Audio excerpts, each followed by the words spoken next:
I thought I'd take a moment just for some commentary before I read another poem. Today's the 7th of February, 2021, and I've been watching a lot of with a lot of Americans about the upcoming impeachment trial for former President Donald Trump. And,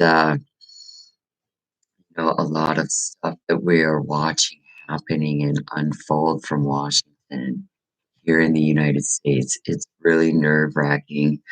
Um, and over today, I guess the theme that's emerging is that, you know, well, let me start by saying, from the perspective of a US citizen, um, I voted in the last election, but whether you vote or not, or whether you're a Democrat or Republican, it's become really clear to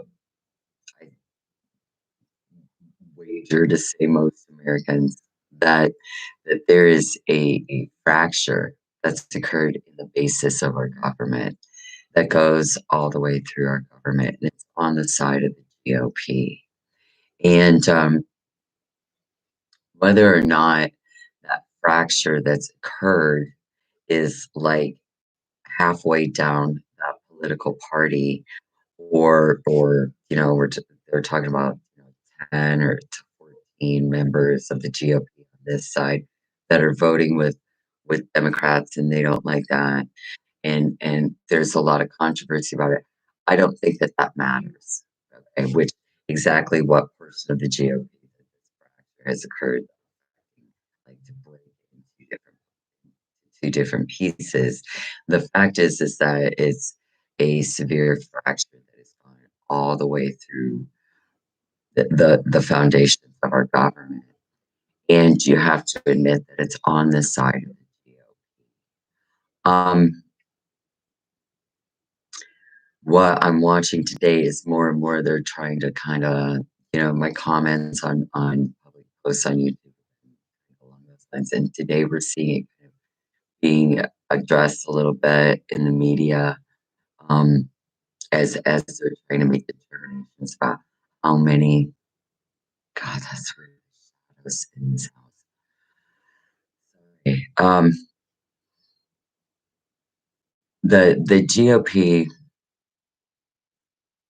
whether or not this fracture has occurred to break the party exactly into however that's playing out, really doesn't matter as much as seeing that it has occurred. And it's really nerve wracking for a lot of Americans because, we saw it 2 days ago before the impeachment trial starts. And I think the biggest thing that I keep hearing over and over that no one is addressing is that impeachment just means the way that a public official is charged and held for trial for a criminal offense. Okay. A US citizen, we get prosecuted, the police arrest us, we go, we find out we have our initial hearing, we go back to our trial or hearing on the charges or whatever. That's for citizens. For all government officials, the way that they get accused of committing a crime and that trial playing out is impeachment in usually the Senate. You know?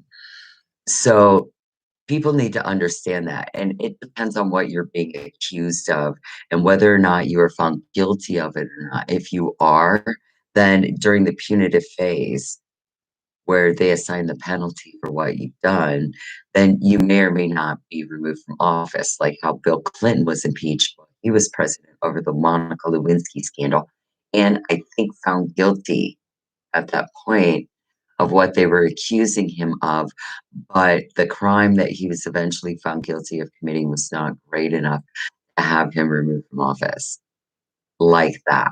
So the fact is that Donald Trump was the president when this happened. So Congress must impeach. That's what they have to do. So, and that's what they're going to do no matter what. So here we go. People need to really realize that. And the other things that I hear coming out of the GOP are just sounds to me like a bunch of complaints about them having to be prevailed upon to do their job, while some of them state that their allegiance is not to the government at all, but to Donald Trump. And they are really like today, they're like setting themselves forth as being a they are what they're doing is speaking sedition against the United States government. The United States government, when you're an official, an elected official, whether you're a Democrat or a Republican or not, you're expected to unite under the president of the United States, whether he is or she is a, a presidential administration of your party or not. And because of this, the trouble that I'm seeing, like what I'm watching, like start to begin and what's going to happen is there's going to be a major problem in that because the way that our two-party system, Democrat, Republican, go about underneath a new administration, uh, going back and forth on issues and also voting and choosing even things that they do like gerrymandering and stuff like committee they do this to form bipartisanship between the two parties, which means and these old traditional moderate conservative waves in the traditional GOP in the party, their ways of doing these things are, believe it or not, the same game that the Dems play. But basically, it's like to give it an analogy in like people world, even though this is Hollywood, like citizen world. That's like, watching an episode of The Office, how Dwight is. If you want to get Dwight to do something for you at the office that only Dwight can do, then you've got to explain to Dwight what's in it for Dwight. And if you can't get him that way, then you have to run around Dwight the other way and like get behind him and like talk him into it by appealing to something that Dwight believes in personally very, very strongly, in order to get him on your team, in order to get him to do that thing he does so that you'll be successful. And, you know, these kind of things play out in our government that way with partisanship. The Republicans or Democrats, no matter who the president is, a Republican or a Democrat, they have to go back and forth between each other, and they have to do that, what's in it for me thing, and okay, but if they're like, well, I'm already not really interested, then they go, but don't you believe in the cause of, and they've got to get them to like, to join in with them in order to get stuff done. And that's the way that we do things when America is operating straight down party lines like the GOP likes to they like to operate down that party line. They like to take a firm party line. They are moderate conservative um, minded people that represent moderate conservative Americans that are very traditional in their views as far as being a Republican goes. And what I'm seeing, people like that Marjorie Taylor Greene that that got elected in Georgia. Her district, she ran unopposed on her ticket. That's how she got elected. I mean, all those people in the district that wanted to vote Republican voted a straight Republican ticket. And Marjorie is freaky. Marjorie is David. Did you hear that?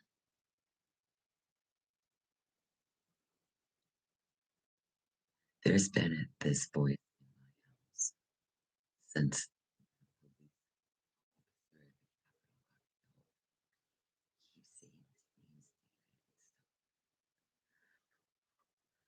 anyway, what I was saying is that, these things, and to hear her and people like her getting up and saying things like they're saying, you know, just the other day, she said she said, that she felt liberated to be thrown off of her committees, because that will give her more time to work strictly in her district for the people there and go and, join them and basically what she's talking about is going back to Georgia and bothering the people, the voters in her district that voted. You know, like, you remember chasing that young man around that survived the school shooting and had him, that's what she's planning on doing. You know, whether you're a Republican from her district or not, whether you voted a Republican ticket or not, which meant casting your vote for her personally or not, or one of her supporters or not, or whether you didn't vote for Republicans and you're in the district, or whether are just a citizen in the district and did not exercise your right to vote. He plans on going back there and like messing with people. And so this is really this is really troublesome. You know what I mean? Like hearing stuff like that, it's really nerve wracking. It's very anxiety provoking in the United States here for Americans. It's to listen to see that fracture in our government. And I know I lost my temper on a post the other day. I wrote I was like writing backwards because it seemed like nobody was gonna do anything and I was like, you can't do that. You guys gotta get them. You can't do that. And you can't refuse, because you were voted in on that Republican ticket, whether you like it or not. You represent the GOP. You can't refuse to dispatch the duties of your office. You can't refuse and withhold government from the United States and from the people. You can't refuse to do your job now that you're there, and then just state that this is the will of your voters in your district because they voted Republican. Someone like Marjorie Taylor Greene who ran unopposed. There's no way for the government to go back and like get with voters who are just the Republicans and say, okay, what do you want us to do now? That like, do you agree that we're going to, break off from the GOP? Is this okay? You know, but the United States voters don't have that, we have the right to vote. And it's like listening to that, it's like hearing what they said, you know, they wanted to contest the votes that were cast altogether and cast doubt on the election itself in a way that would negate, throw out the votes of people that they didn't want those in there. And then furthermore, they wanted to press and say that people didn't have the right to vote anymore because they didn't vote right this time. They didn't vote for Donald Trump, so that meant they voted wrong. And so we're going to take that away from them, and so on and so forth. And now, since that got shut down, I mean, that got shut down hard. And they're like, no, we're not doing that. And now it's like, people like Marjorie Taylor Greene want to be like, okay, well, I just got kicked off of my assignments at work, so I'm going to go back to my district and I'm going to bother the people, the actual citizens there in the district to get my way. And you can't do that either. So, it's someone just said my name. Yes. Oh, you love you too.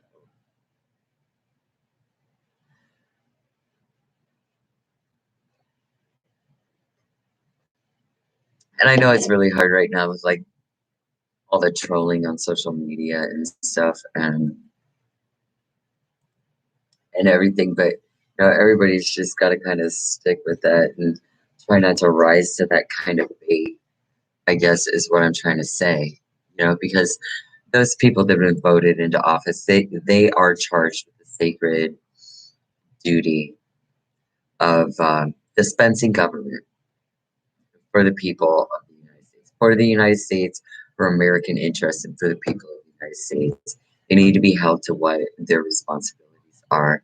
I don't think for a minute that, you know, Marjorie Taylor Greene and all those people like her, they're wrong about so many things, and they are wrong. I'm confident in my heart that they are wrong in making statements that, American citizens that voted Republican want this to happen. Okay, there are some people out there that are Trumpians, and they're just supporting this insurrection against the government. But what they are talking about when they start doing that, they are talking seditious treason. They're talking sedition, number one, and depending on what they say, it could be treasonous based on how badly they're doing that. So, you know, it's really, and I don't think that American Republicans feel that way. I don't feel like the people that cast their vote for the Republican uh, Party this election. I don't think that that's what the majority of them want. This kind of civil war happening within the GOP, and that's affecting entire America. 'Cause we're all Americans here, you know. We're all Americans, and you know, watching our country go down this road is really, really, it's really anxiety provoking. It's really nerve wracking because, those people like Green, she is not ready to back down. She is not ready to back down. She's not ready to be. She's been censured. She's been kicked off her committees, but she's not ready to let it go. These Trumpians are not ready to let it go. And as a matter of fact, they refuse to even recognize the fact that Donald Trump is president anymore. And they still don't talk like that. They still talk like they feel like uh, they have the ability within their party to be a party that is operating within the party that's like separate from them, and that the rest of the party must also support them. And watching it happen is really bad because that of course is not the way that the law works here in the United States. And yes, love you too.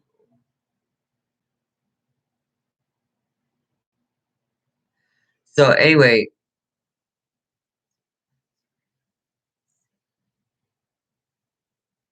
sounds like they're saying prayers.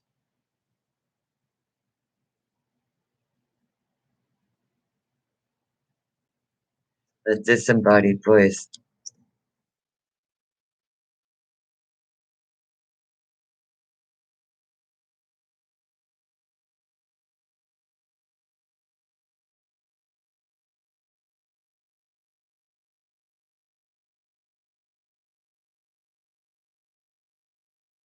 uh,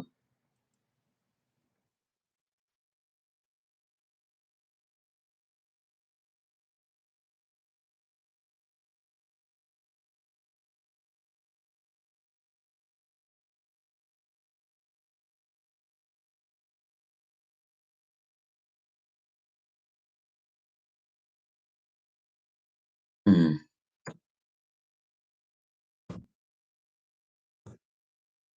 So anyway, I'm gonna go ahead and read this poem before I close again. But what I was gonna finish by saying is that, you know, for anyone here who's an American who cares about, our right to be a country and self-govern, what I'm watching coming out of Washington is really, really disheartening. It's really, really nerve-wracking, and it's really frustrating, and even provokes. It's understandable why it would provoke people to anger when it's serious, and that's because you know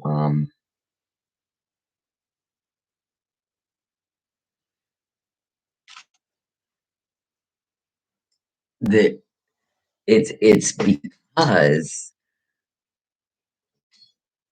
watching people like this from the inside and the outside,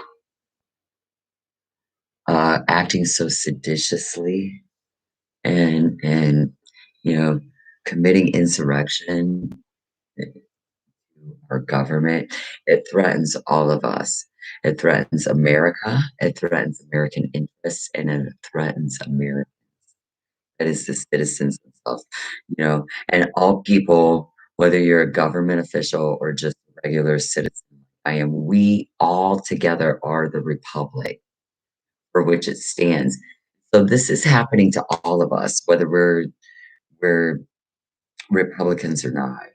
And watching it happen is really frustrating because, as US citizens, we have the right to expect that our government officials and our representatives in our government are going to be specific. That means be specific with us. That means be specific with us as to what is expected of the United States citizen, okay? With and also be specific to us within the law. It must be it must be specific to us within the law, and I don't feel like that is happening with enough the GOP right now. They're not being specific. They're being really, really inspecific.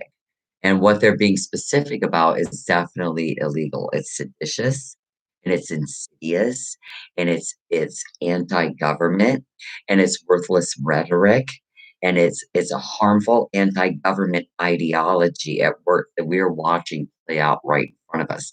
And it's not acceptable. And I don't think that most Americans, no matter if you're a Republican or a Democrat, think that that's acceptable. That's what I'm trying to say. So anyway, here's the poem.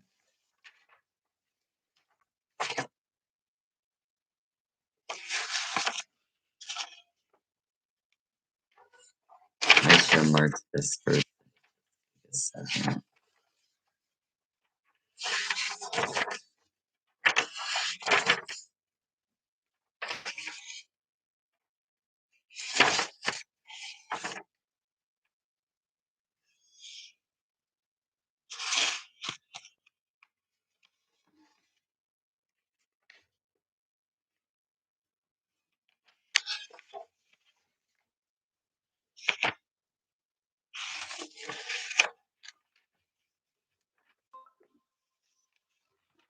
Markiplier's live voting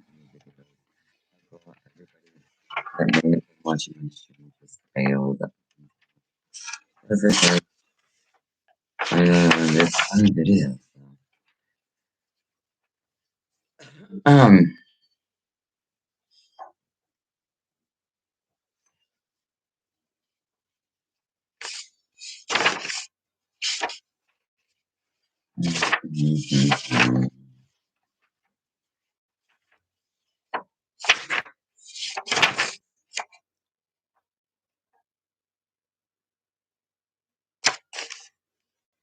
this is a poem by Jim Barnes. It's called A Sunday's. Let me start again. Sorry. This is a poem by Jim Barnes. It's called A Sunday Dreamer's Guide to Yarrow, Missouri, for Brian and Sharon Bedard. The town is tilted toward the stream, oblique as shadows toward twilight, but only the stream is on the move. No wind to shake the rusty leaves off trees that have never known a spring.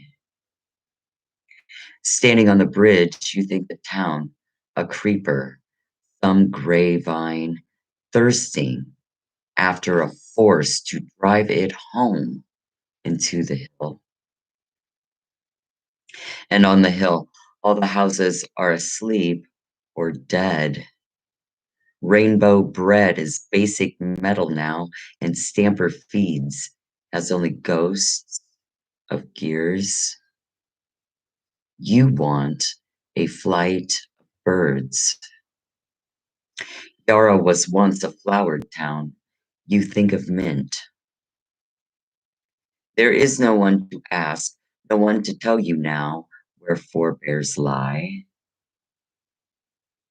There are echoes you are afraid to hear. You look hard into the water and put a leaf lightly against an eyelid to see who is in your thoughts. A vision dances on the skin. It is you, the dancer and the dance. On the hill, a last fresh grave looms prismatic in its finality.